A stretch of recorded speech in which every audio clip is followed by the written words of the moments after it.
All right, we're going to go ahead and get started today. I want to thank everybody for joining the Snapstream EDU webinar. A couple of housekeeping items before we jump into the presentation. I'm joined by one of my colleagues on the webinar today who will be facilitating any Q&A. You'll notice in the GoToWebinar panel that there is a questions section. I would highly encourage you to ask any and all questions that you might have. Because if you're thinking it, so are others most likely. We will try to get back to you as quickly as possible.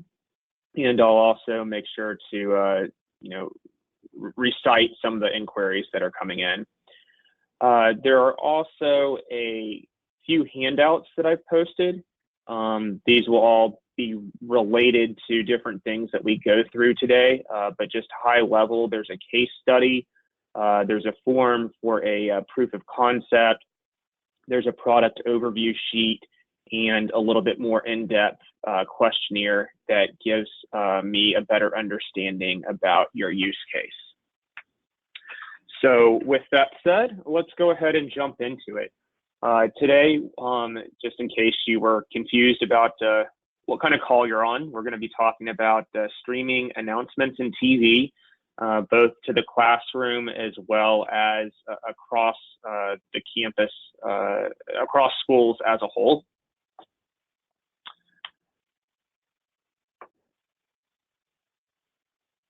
As far as who Snapstream is, we are a small, nimble and fun entity of about 30 employees. We're based out of Houston, Texas. We have K-12 customers across the country, all shapes and sizes, from small one location private schools to 100,000 student public school systems. We do also work with a variety of other industries, specifically the entertainment and government sectors. So let's talk about distributing morning announcements just a little bit.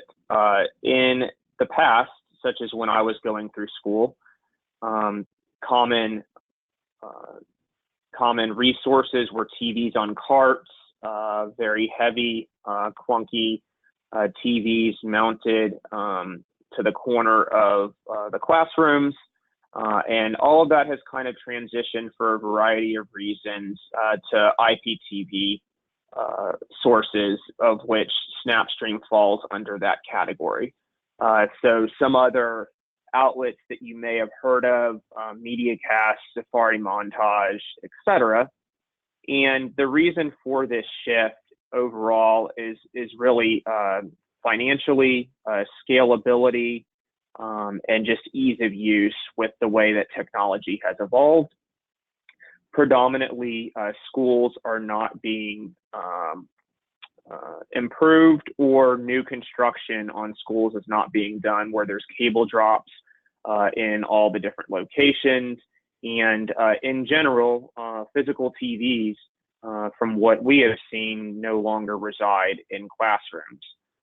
So it's a question of how do you efficiently get content from the source out to the consumption point, whatever that might be. Now, before I go any further, I do just want to put up a few questions throughout the webinar this morning. And the first one is just very straightforward in nature. Do you have an IPTV solution? So you should be able to chime in and vote here in our very unscientific poll of attendees. And it looks like the majority of you do not, which is honestly what I would expect, because you're probably on this call to gain more information and look at going in this direction for your organization.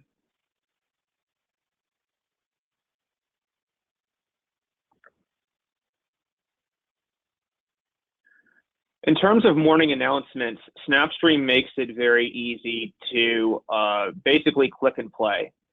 So from your camera, it's as simple as turning on that device depending on whether you are looking to record something or just stream it live.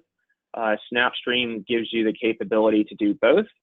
And then with that easy process, you have users log into the interface of Snapstream, which we'll look at momentarily.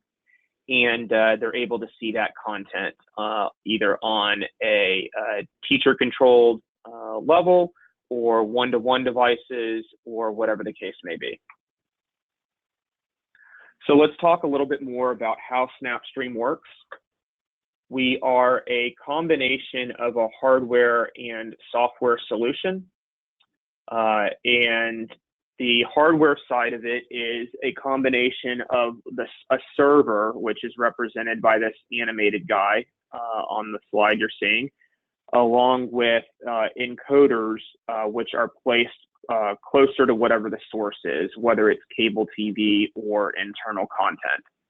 And then, as you can see, everything from ESPN and the History Channel to morning announcements, a DVD player, a computer feed of, some type of presentation or what have you, can be fed into the back of an encoder, and then that content gets sent out over the local network to any number of end locations.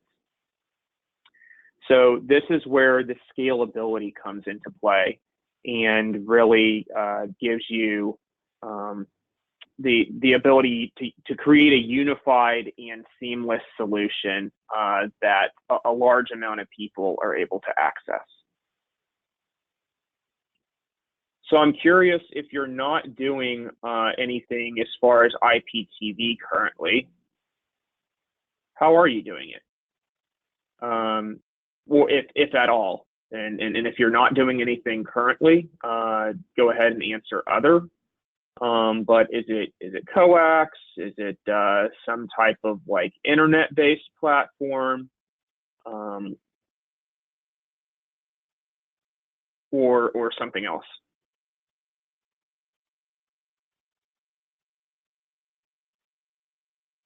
Great. So it sounds like there's a lot of not much at this point, looking to get into this space. So diving a little bit further into how it works, you see images here of the hardware that I was referring to. So there's your server. Depending on whether this is more of a school deployment or a district deployment, would determine where that server would reside. So it's a lot of times intended to be in a network center environment in a centralized location. Whether you have one campus or 17 campuses using something like Snapstream, you typically only need one server, which is nice. The variable, as I mentioned, is the encoder. So that encoder that you see there needs to reside wherever the source is that you are distributing content. So if it's in a static location, great. If it's on a mobile cart, that's fine too. It just has to be close to the camera or close to the cable box, because that feed is, the encoder is ingesting that feed in order to distribute it out over the network. Now, we talked about distributing both within the classroom and outside of the classroom. Generally speaking, what we see inside of the classroom environment is that it's controlled by a teacher's device and is then projected onto a smart board or projector of some sort via like VGA or HDMI. You can give students access to it on a one-to-one level if you want to, but with those, with that connection from a PC, let's just say, to the smart board or projector, TVs aren't necessary. However, when you look into more of the common areas, such as hallways, cafeterias, entryways, etc., many schools do have TV displays dispersed across the building, and that's where the Snapstream set-top box comes into play. So it connects either in a wired or wireless fashion via HDMI to the back of those displays, and then it can be controlled either at the location or remotely, and it's basically an extension of the Snapstream server. So you're able to pull up any content, whether it's live or recorded, onto that display.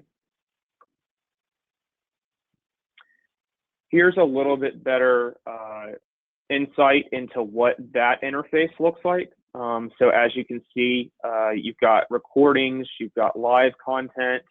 You can toggle between folders that have been set up on the system, and then you can choose to play basically anything that you want to.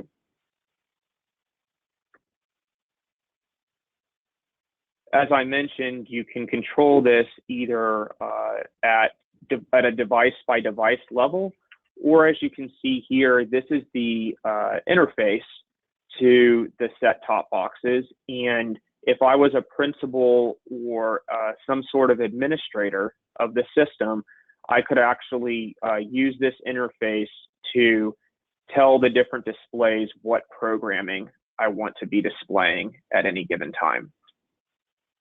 So this is nice in order to synchronize or push out content and customize what's going out at any given time without having to walk around the building and kind of pull it up one by one.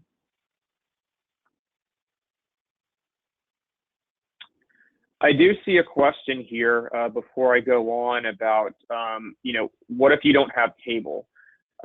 So the Snapstream EDU is the distribution mechanism behind this. So if you're dependent on whatever your sources are. So we're taking your local sources as the customer and distributing those out.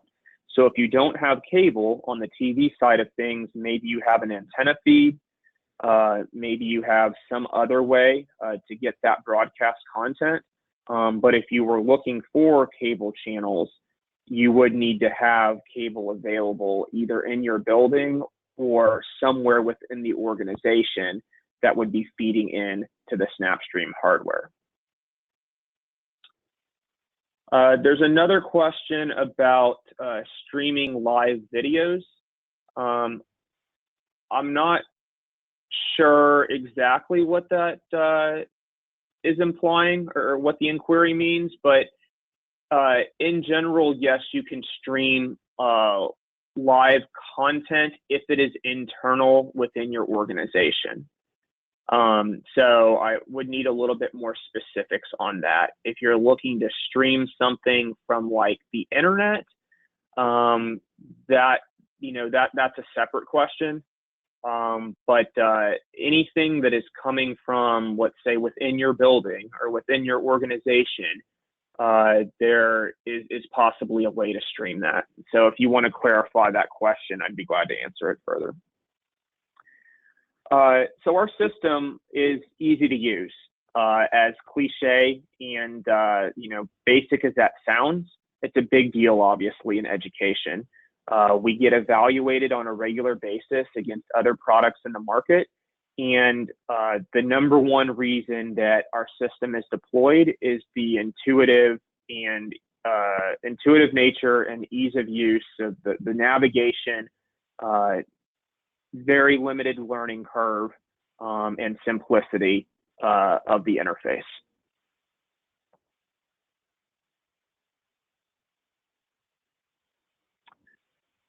As I noted earlier, you can do both live and recorded announcements, which provides the flexibility to be able to access content either at the same time as all the other users within the school, or to access it on demand when time permits later on in the day. You also see a bunch of icons on the screen here indicating that there's also a great deal of flexibility in terms of the type of devices and browsers that you can use. This is significant in schools because every single school system seems to have a different assortment of devices and browsers that they preference.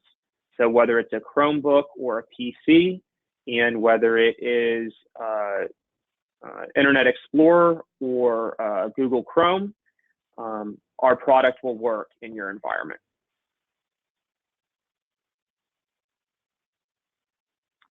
You can also clip and share content, and this will make a little bit more sense when we go into the actual product demo. But you can easily clip out, a 15, 30, 60-second segment of information and incorporate that into other learning platforms to really give you that integration with some of the content that you can access through Snapstream, while being aware of how valuable instructional time is, so that you don't have to go and use and play an entire 10 or 15-minute video or TV segment, and you can move on to doing other things. You can also upload video content. So think of Snapstream really as a three-pronged attack. Essentially, you can stream live and or recorded broadcast TV content. You can stream live and or recorded internal content. And you can also use Snapstream as a media server, a digital repository of sorts. So whatever type of video content that might be, you can upload it into the library and then categorize it for usage based off of who that content is relevant to. So enough with kind of the hypotheticals and such. We're going to go ahead and take a look at the interface itself. I do want to remind you, if you have any questions, please shoot them over. Would be happy to answer them. One additional question that I'm seeing is how many people can use this? And so it's very scalable. We don't work on a licensing basis. So there really is no difference in cost depending on how many people are using it within your building. There are some considerations in terms of network bandwidth and whether it is a multicast or unicast stream, for example. But it is it's very scalable, and we're not charging by the user. Another great question here.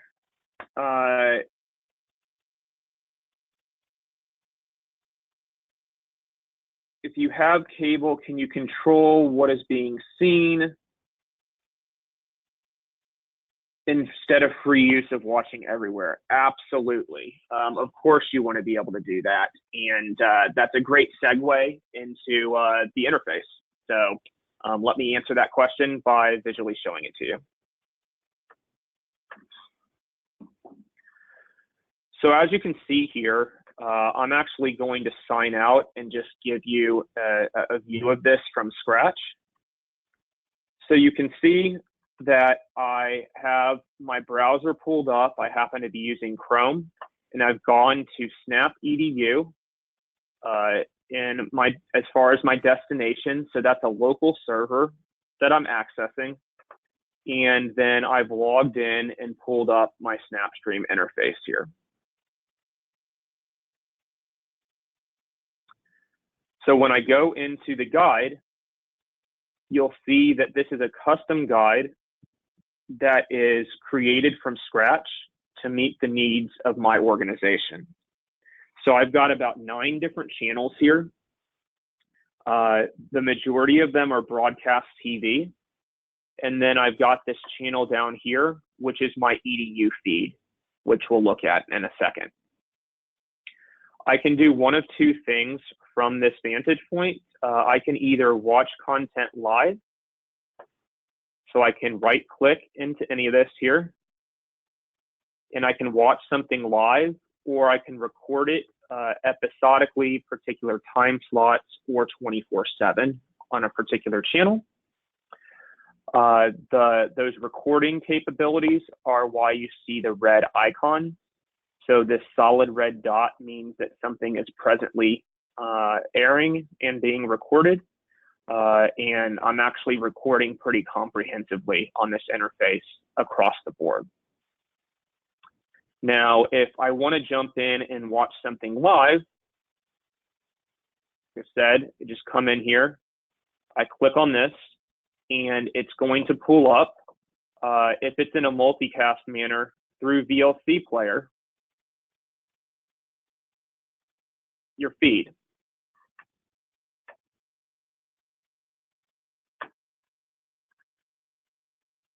So here's my feed here, and this is actually a camera internally in our offices that is facing a video board. So these video boards are being operated by the Snapstream set-top box that we talked about earlier. So there's a set-top box. These are actually individual TVs that are all, fused together essentially to create a larger video board. And I'm able to control through my interface the fact that there's whatever it is, like, a different feed on each different panel. So likewise, I could pull up, this is through an internal camera, but I could easily pull up broadcast TV content as well.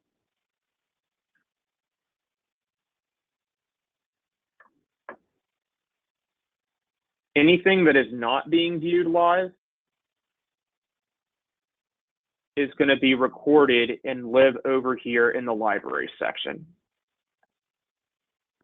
So as you can see, we have hundreds of hours of programming content, and I can click into any of this and watch it in a DVR-like fashion, just like I would in my own living room. And so it's going to pull up this program that aired at 10 a.m. this morning, and I can watch this in its entirety, or I can use scrubbing tools that allow me to jump around within the program to wherever I want. And I can also use, bear with me here, and I can also use closed captioning.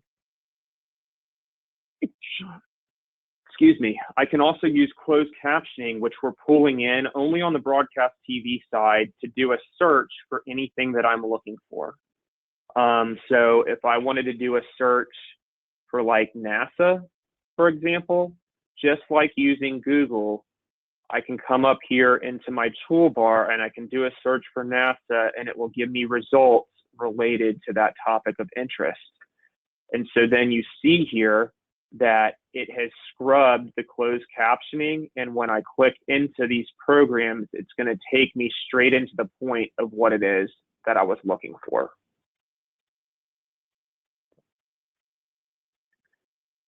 Now back in the library, here is my media file, and so I can upload any content that I want to, and I can pick a particular folder that I want to categorize it in, and then that content will live in that particular folder. You see that there is a tab up here that mentions YouTube.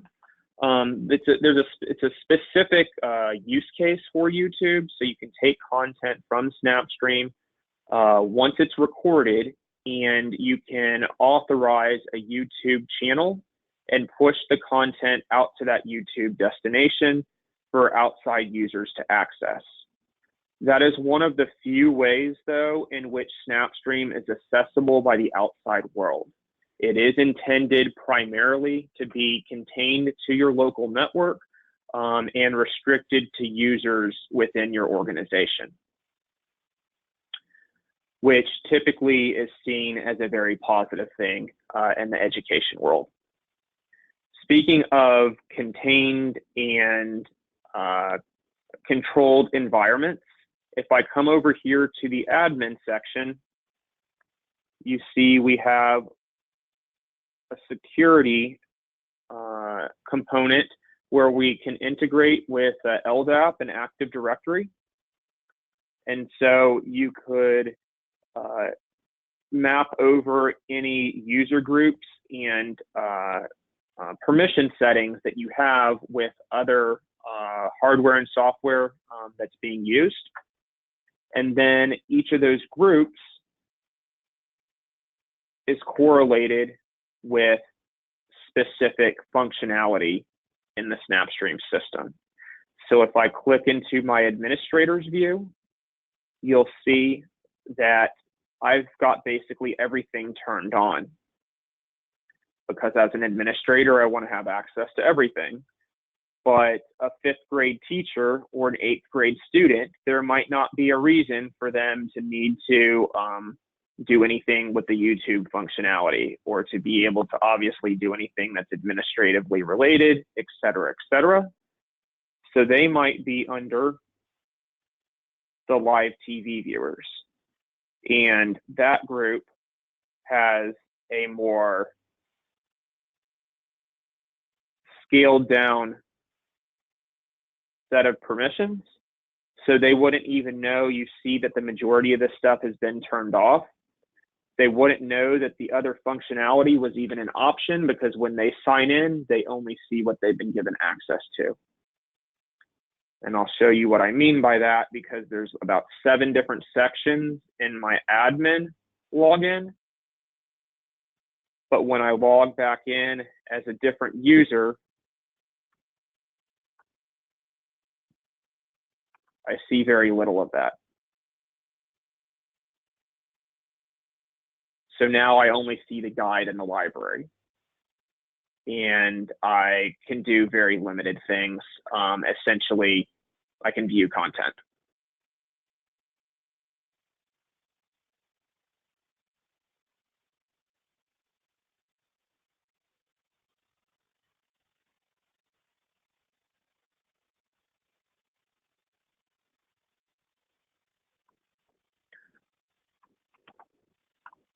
Wanted to go back real quickly and just touch on the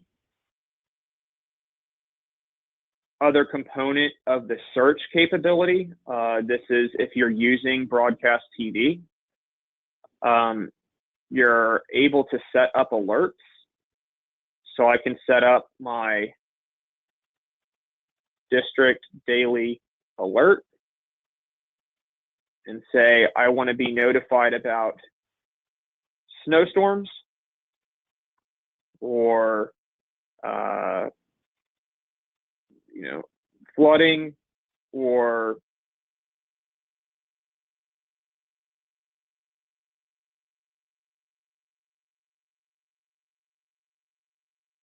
specific personnel. And whenever that information is mentioned, it will be extracted and I'll receive an email at whatever specified time frames that I choose. So every morning when I come into the office at 8, I'm going to know if Superintendent Jones was mentioned in the news. So there's a media monitoring component to the product as well. All the things that I'm going over this morning are just to give a comprehensive overview of what our product offers. It doesn't cost. There's not like a there's not levels of service that you're signing up for. So you get what you get, and you can use some of it or not a lot of it, whatever your preference is. That's a pretty high-level overview of Snapstream. I do see a question here about cost. So in a nutshell, so we do have a pricing guide. You can download it off of our website. We're pretty transparent with our pricing, but ultimately it's all priced based off of hardware. So depending on what hardware is needed, that's your upfront cost. And then there is a recurring cost, including year one, of 15% of whatever that hardware total is. So yes, we do not operate on a user cost basis. Do have a couple other questions before we wrap up, a couple other poll questions here. So if we come back over to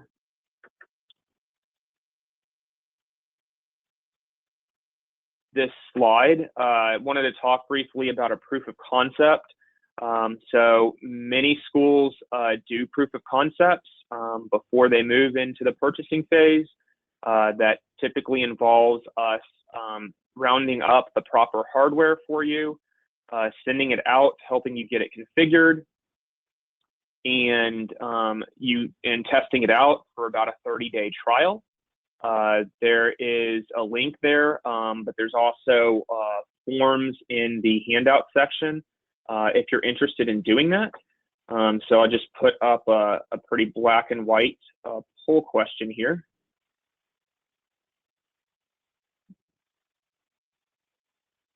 Based on what you've seen, at least at this point, would you be interested in doing a proof of concept? We would love to help get Snapstream into your hands.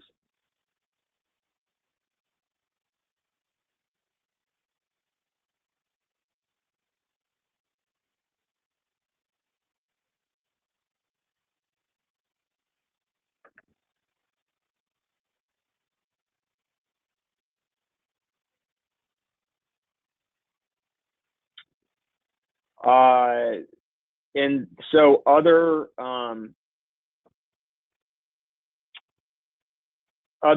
handouts, you do see the POC form in there. That basic information would help us get the ball rolling. So if you want to email that to me, you can use the form. You can just shoot me an email.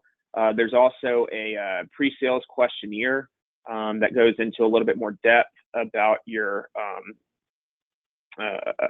environment and kind of helps us to understand what we're working with and what you're working with. Other questions here. There's a question about encoders. So you may or may not need an encoder. You definitely do not need an encoder in every room. You need an encoder only where the source is. So you just need you're pulling up the streams on the device based off of the server name that you're going to in your browser. So the only encoders you need,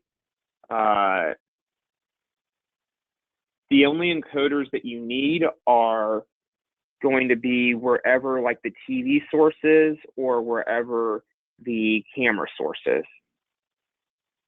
And if you're talking about the TV side of things, you don't even need those encoders in every building, because if you have TV, it can be centrally distributed across the organization via IP streams. This webinar is being recorded and it will be sent out later on this afternoon. So if you were not able to join for the entire thing, no worries. You'll get the entire archive of me going over everything in your inbox. Are there any other questions I can answer at this point? We'll stick around for a few more minutes.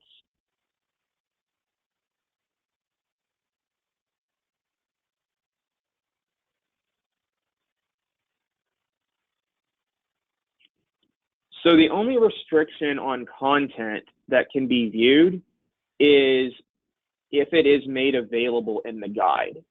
So if we go back to, there's a question about flexibility in what you can watch. So if you see this guide here, different users can hypothetically be watching CNN, someone else can watch History Channel, and someone else can watch the Science Channel. because those channels are available in my guide.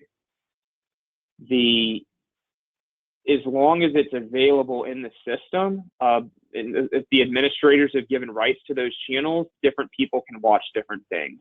But I cannot watch MSNBC because MSNBC is not a channel that's available on my system. Now, if you needed to request something that wasn't there, you would simply go to, you would contact the administrator of the system, and they would help you to get that set up to change the encoder.